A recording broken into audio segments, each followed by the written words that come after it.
আসসালামু আলাইকুম বন্ধুরা, আপনাদের মাঝে নিয়ে আসলাম ভালোবাসা ছায়া গল্প 21 নাম্বার পার্ট। বেশি কথা না বলে গল্প শুরু করা যাক। প্রিয়া পড়া শেষ, এখন তার সবটা জুড়ে পিয়াসের চিন্তা ঘুরতেছে। 1 ঘন্টার মধ্যে সে প্রায় 20 বারের মতো ফোন করে ফেলেছে, প্রতিবারই ফোন বন্ধ দেখাচ্ছে। অবশেষে 21 বারের মাথায় সার্ভার ফোন রিসিভ করে, তবে কিছুই বলে না। হৃদা নিজেই ভয়ে ভয়ে সালাম দেয়। সার্ভার থমথমে গলায় সালামের উত্তর দেয়, তারপর আবারও কিছুই বলে না। হৃদা বুঝতে পারে তার মহাশয় রাগ করেছেন, তাই সে পরিস্থিতি স্বাভাবিক করতে বলে, কি করছেন মেজ সাহেব? কিছু না। খেয়েছেন? রাগ করেছেন মেজ সাহেব? ওপাশ থেকে সারোয়ারের এক দীর্ঘশ্বাস শোনা যায়। ফোন কেন করেছ? আপনি আগে করেছিলেন। আমার প্রয়োজন ফুরিয়ে গেছে। তাই নাকি?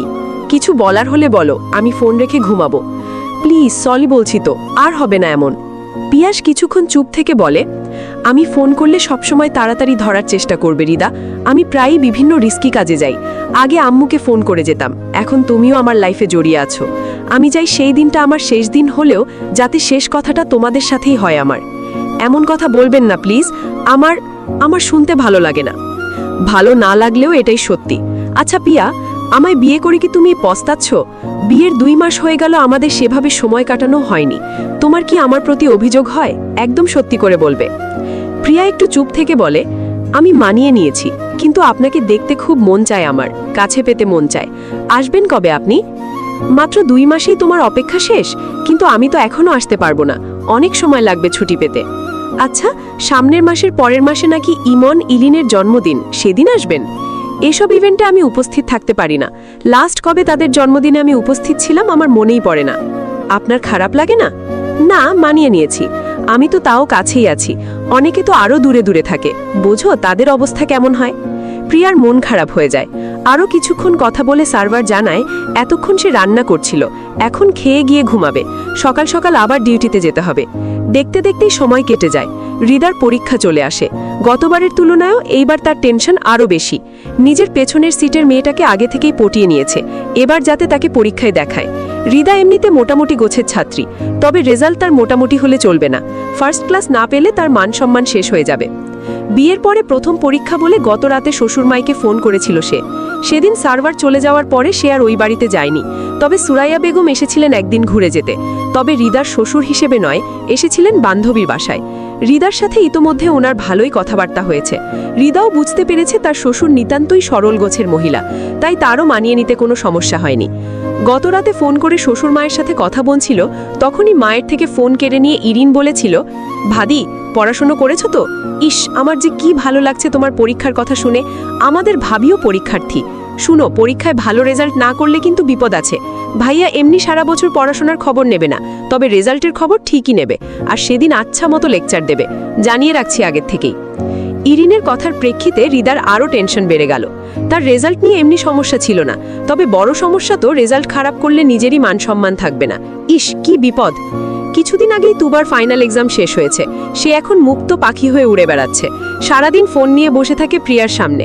আগে যেমন হৃদা দেখিয়ে দেখিয়ে মজা করত, আর তুবা বেচারিকে পড়তে হতো, এখন সব উল্টে গেছে। প্রিয়ার কাজগুলোই তুবা কপি করছে, আর প্রিয়া রাগে গজগজ করে। গতরাতে সারোয়ারের সাথে কথা বলার সময় হৃদা তাকে মানানোর চেষ্টা করছিল। দেখুন মেজর সাহেব, আমি তো এখন বিবাহিত, আমার পড়াশোনা নিয়ে এত ভাবার কি আছে বলুন তো? পরীক্ষা যেমনই হোক না কেন, রেজাল্ট নিয়ে কিছুই বলতে পারবেন না। সেটা রেজাল্টের পরেই দেখতে পারবে, এখন কিছুই বলবো না। আশানুরূপ উত্তর না পেয়ে হৃদার আরও টেনশন বেড়ে যায়। খারাপ লোক, তার মেজর সাহেব বড্ড খারাপ মেজর। তারপর আর কি, দেখতে দেখতেই তার পরীক্ষা শেষ হতে থাকে। সময়টা সবার কাছে তাড়াতাড়ি চলে গিয়েছে মনে হলেও প্রিয়ার জন্য খুব কঠিন ছিল। তবে শেষ পরীক্ষার দিন একটা বড় বিপদ ঘটে যায় প্রিয়ার সাথে। প্রিয়া সর্বদা রাস্তা পারাপারে উস্তাদ, তার বান্ধবী নূরকে বরং সে হাত ধরে ধরে পার করায়। তবে শেষ পরীক্ষার দিন তার কি হয় জানে, সে বেশ অমনোযোগী ছিল রাস্তার মাঝে। ফলশ্রুতি পেছন থেকে এক গাড়ির ধাক্কায় তার অ্যাক্সিডেন্ট হয়ে যায়।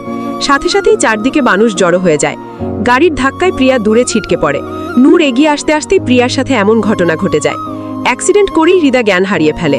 নূর দ্রুত আশেপাশের মানুষের সহযোগিতায় প্রিয়াকে স্থানীয় হাসপাতালে নিয়ে আসে। তারপর প্রিয়ার ফোন দিয়ে প্রিয়ার মাকে ফোন করে জানায়। হাসপাতালে আসার পরই প্রিয়াকে দ্রুত ইমার্জেন্সিতে নিয়ে যাওয়া হয়। বাহিরে নূর একাই বসে আছে, তার এখনও বিশ্বাসই হচ্ছে না। একটু আগেও দুজনে কথা বলে আসছিল। মুহূর্তের মাঝে এমন ঘটনায় সে নিজেও ট্রমাটাইজড হয়ে গেছে। কিছুক্ষণের মাঝেই নৌশিন বেগম তুবাকে সাথে নিয়ে হাসপাতালে চলে আসেন। তিনি এসেই মেয়ের খোঁজ করতে থাকেন। নূর জানায় ডাক্তার এখনো বের হয়নি। এর কিছুক্ষণের মাঝেই কবির সাহেব চলে আসেন। আদুরে মেয়ের অ্যাক্সিডেন্টের খবর পেয়ে তিনি তাড়াতাড়ি ছুটি নিয়ে চলে এসেছেন। তিনি আসলেই ডাক্তারও বের হন। ডাক্তার জানায় মেজর কোনো সমস্যা হয়নি, কপালে একটু কেটে গেছে, ভাগ্যগুণে মাথায় কোনো চোট লাগেনি, তবে এক পায়ের লিগামেন্টে টান পড়েছে আর হাঁটুর নিচে বেশ কিছুটা জায়গায় মাংস উঠে গেছে, হয়তো কোনো শক্ত কিছুর ওপর পা পড়েছিল। পাশ থেকে নূর বলে, পাশেই একটা বিল্ডিংয়ের কাজ চলছিল, চারপাশে অনেক ইটের খণ্ড ছড়িয়ে ছিটিয়েছিল, ওদিকেই ছিটকে পড়েছিল রিদা। ডাক্তার তা শুনে বলে, আমরা সেখানে ড্রেসিং করে ব্যান্ডেজ লাগিয়ে দিয়েছি, মেয়েকে কিছুদিন বিশ্রামে থাকতে হবে, আশা করি আপনাদের মেয়ে দ্রুত সুস্থ হয়ে উঠবে। মাথায় চোট না লাগেনি শুনে তারা স্বস্তির নিঃশ্বাস ফেলে। মেয়ের সাথে দেখা করতে চাইলে জানান এখনও রিদার জ্ঞান ফেরেনি, কেবিনে দিলে পরে তারা দেখা করতে পারবেন। ঘণ্টাখানেক পরে রিদার জ্ঞান ফিরতেই তাকে কেবিনে শিফট করা হয়। মেয়েকে কেবিনে দিতেই সবাই কেবিনে আসে। রিদার কপালে লাগা আঘাতের জন্য ভালোভাবে পাকাতে পারছে না, তার দু হাতের কুনুইতে অনেকটা করে ছিলে গেছে, সেখানে ডাক্তার ঔষধ লাগিয়ে দিয়েছে। পায়ের আঘাতেও ব্যান্ডেজ করা। নৌসিন বেগম মেয়ের কাছে দৌড়ে যান। প্রিয়া মা বাবাকে দেখে একটু উঠে বসতে চায়, তবে উঠতে গিয়ে কুনুয়েতে চাপ পড়ায় ব্যথায় চিল্লিয়ে ওঠে। নৌসিন বেগম মেয়েকে ধরে বলেন, শুয়ে থাক, উঠতে হবে না, হাতেও আঘাত আছে। কবির সাহেব মেয়ের কাছে এসে বসেন। মেয়ের মাথায় হাত বুলিয়ে মৃদু গলায় বলেন, ব্যথা করছে অনেক? প্রিয়া ঠোঁট ফুলিয়ে উপর নিচ মাথা নাড়ায়। নৌসিন বেগম বলেন, মুখটা কেমন ফ্যাকাশে হয়ে গেছে মেয়েটার, শেষ পরীক্ষার দিনই এমন হতে হলো। প্রিয়া একটু কষ্ট করে বলে, নূর। নৌসিন বেগম আশেপাশে তাকিয়ে দেখে নূর তুবার পাশে দাঁড়িয়ে আছে। নূরকে ডাকলে সে এসে প্রিয়ার হাত ধরে বসে। রিদা বলে, ধন্যবাদ দোস্ত, তুই না থাকলে। কথা বলিস না তুই, চুপচাপ থাক, সব ঠিক হয়ে যাবে। সে উঠে প্রিয়ার ফোন তুবার হাতে দেয়। তারপর প্রিয়ার মায়ের সাথে একটু কথা বলে সে বিদায় নেয়। যাওয়ার আগে প্রিয়াকে বলে গেছে সে বাসার গিয়ে প্রিয়াকে দেখে আসবে আর ফোন করেও খবর নেবে। তুবার হাতে ফোন থাকাকালীন রিদার ফোনে সারওয়ারের কল আসে। তুবা দেখে তার মা বাবা রিদার সাথে কথা বলছেন। তুবা এর মাঝে সারওয়ারকে কল রিসিভ করে ফেলে। তারপর বেশি কিছু না ভেবে সারওয়ারকে রিদার অবস্থার কথা জানিয়ে দেয়। অপরদিকে প্রিয়ার পিয়াসের কথা মাথায় আসে। নৌসিন বেগম সারওয়ারকে জানানোর কথা বললে রিদা বলে, আম্মু বলিও না, উনি অনেক ব্যস্ত থাকে, জানালে আরো টেনশন করবে। পিয়াসকে না জানালেও তো তার শ্বশুর বাড়িতে জানানো উচিত, তাই নৌসিন বেগম ফোন করে সুরাইয়াকে জানায় প্রিয়ার অ্যাক্সিডেন্টের কথা। সারাদিন পেরিয়ে সন্ধ্যার দিকে প্রিয়াকে বাসায় নিয়ে আসা হয়। মেজর কোনো প্রবলেম না থাকায় তাকে ডিসচার্জ করে দেওয়া হয়েছে। অপরদিকে খবর পেয়ে সুরাইয়া বেগম রিদাদের বাসায় চলে এসেছেন। ইরিন ইমন তখন প্রাইভেটে ছিল। কলেজ শেষ করে বাসায় এসে একটু খেয়ে রেস্ট করেই তারা প্রাইভেটে চলে গিয়েছিল। তারা চলে যাওয়ার পর সুরাইয়া বেগম প্রিয়ার অ্যাক্সিডেন্টের খবরটা পেয়েছেন, তাই তাদের জানানো হয়নি। আবার তারা আজ ফোনটাও সাথে নিয়ে যায়নি, বাসার চাবিও তাদের কাছে নেই। তখন নৌসিন বেগম জানান রিদান টিউশনি শেষ করে বাসায় আসবে, তার সাথেই ছেলে মেয়ে দুটোকে নিয়ে চলে আসতে বলবে। তাই তিনি রিদানকে ফোন করে সবটা জানিয়ে দেন। প্রাইভেট শেষ হতেই রিদান ইমনকে ডাক দিয়ে তাদের বাহিরে অপেক্ষা করতে বলে। রিদান নিজের পড়ানো শেষ করে ইমনকে বলে, তোমার বোন কোথায়? দাঁড়িয়ে থাকতে নাকি পা ব্যথা হয়ে গেছে, ওখানে বসে আছে। রিদান দেখে ইরিন একটু দূরে একটা খালি বেঞ্চে বসে হাওয়া খাচ্ছে। রিদান একটা ছোট্ট নিঃশ্বাস ফেলে ইমনকে বলে, প্রিয়া, তোমাদের ভাবি অ্যাক্সিডেন্ট করেছে, তোমার আম্মু ওদের বাসাতেই আছে, আমাকে বললো তোমাদের সাথে নিয়ে যেতে। প্রিয়ার অ্যাক্সিডেন্টের কথা শুনে ইমন একটু চিন্তিত হয়ে বলে, ভাবি ঠিক আছে এখন? আমিও তো মাত্র খবর পেলাম, গিয়ে দেখি, চলো আগে ইরিনকে সাথে নিয়ে আসো। রিদান আগে এগায়, পেছনে ইমন গিয়ে ইরিনকে সাথে নিয়ে আসে। তারা বাসার রাস্তার উল্টো দিকে যাচ্ছে দেখে ইরিন বলে, ভাই কোথায় যাচ্ছি? বাসায় যাব না? ভাবিদের বাসায় যাব, ভাবি অ্যাক্সিডেন্ট করেছে, আম্মুও সেখানেই আছে। ইরিন আটকে ওঠে। ইমনকে বলে, ভাই অনেক ব্যথা পেয়েছে ভাবি, এখন কি অবস্থা? তুই যেখানে আমিও তো সেখানেই, চল গিয়ে দেখি আগে। হৃদা শুকনো মুখে বিছানায় শুয়ে আছে, তার সারা শরীরে ব্যথা করছে। তখন ছিটকে পড়ায় শরীরের বিভিন্ন জায়গায় চাপ খেয়েছিল, এখন সেই ব্যথাই ঝেঁকে ধরেছে। তবে তার আরো কষ্ট লাগছে সারওয়ারকে না জানাতে পারে, আবার কাউকে জানাতেও দিচ্ছে না ইচ্ছে করেই, নয়তো লোকটা টেনশন করবে দূর থেকে।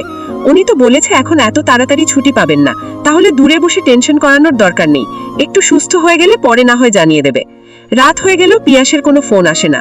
এমনিতে সবসময় রাত 9টা-10টার মাঝে সার্ভার কল করে, আজ 10টা পার হয়ে গেছে, কল দেয়নি। হৃদা নিজেই কল করেছিল একবার, রিসিভ করেনি। সে অসুস্থ বলে মা এসে তাকে খাইয়ে দিয়ে গেছে। এতক্ষণ ইরিন, ইমন, তুবা তার পাশেই বসেছিল, বেশ কিছুক্ষণ গল্প করেছে। তাদের দেখে প্রিয়া একটু ফুরফুরে লাগছিল। এখন মা তাকে ঘুমাতে বলে বাকিদের নিয়ে চলে গেছে। আজকে সুরাইয়া বেগমরা থাকবেন বাসায়। রিদানদের বাসা এখান থেকে মিনিট 10 দূরত্বে। সুরাইয়া বেগম ইরিনকে নিয়ে এখানেই থাকবেন, আর ইমন রিদানের সাথে তাদের বাসায় চলে যাবে। এত কিছুর মাঝে তুবা কাউকে এখনো বলেনি যে পিয়াসকে সব জানিয়ে দিয়েছে। মাঝে অবশ্য ভুলেও গিয়েছিল বলতে, এখন মনে পড়েছে। এখন যদি মাকে বলে তাহলে মায়ের একটাও মাটিতে পড়বে না। তাছাড়া পিয়াস তো তখন জানায়ও নি সে আসবে কিনা। আসলে তো নিশ্চয়ই জানিয়ে দিত, হয়তো আসবে না সেই ভেবে তুবা আরাম করে বসে থাকে। গল্পটা কেমন লাগলো অবশ্যই জানাবেন, আর যারা এখনো সাবস্ক্রাইব করেন নাই অবশ্যই সাবস্ক্রাইব করে দেবেন। ধন্যবাদ।